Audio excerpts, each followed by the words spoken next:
Madame, Monsieur, bonjour et bienvenue dans le JT du groupe Revue Fiduciaire. Voici les titres de ce jeudi 14 décembre.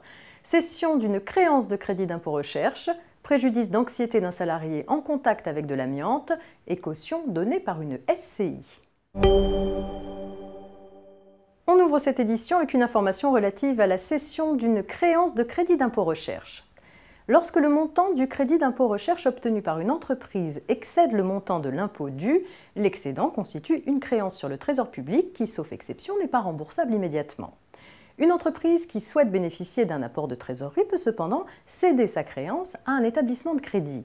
La question se pose alors de savoir si le cessionnaire de la créance, à savoir la banque, peut demander son remboursement auprès du juge de l'impôt après le refus de paiement de l'administration fiscale. La réponse est positive. Selon les juges, lorsque la cession intervient avant la présentation de la demande au tribunal, le cessionnaire est en droit d'agir devant le juge de l'impôt pour obtenir le paiement de cette créance dès lors qu'il en est pleinement propriétaire. A noter qu'une décision en ce sens a été rendue en juin 2017, s'agissant du droit à agir du cessionnaire d'un crédit de TVA. On s'intéresse maintenant au préjudice d'anxiété d'un salarié en contact avec de l'amiante.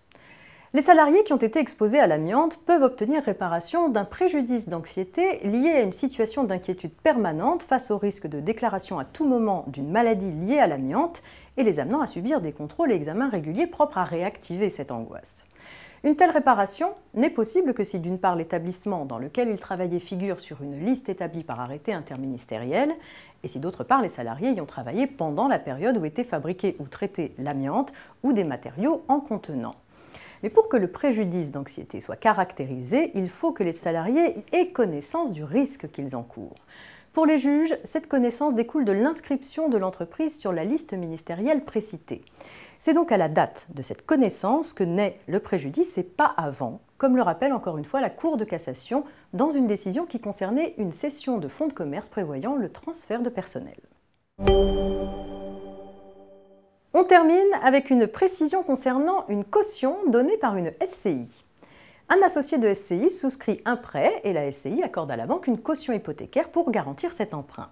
Par la suite, la SCI engage une procédure pour faire annuler son engagement. Elle fait valoir que la caution consentie n'entre pas dans son objet social. La SCI obtient gain de cause devant la Cour de cassation, laquelle précise que la nullité d'une sûreté accordée par une SCI en garantie de la dette d'un associé est une nullité absolue. C'est la fin de ce JT, très bonne journée à tous et rendez-vous demain vendredi pour un dernier point d'actualité juridique avant le week-end.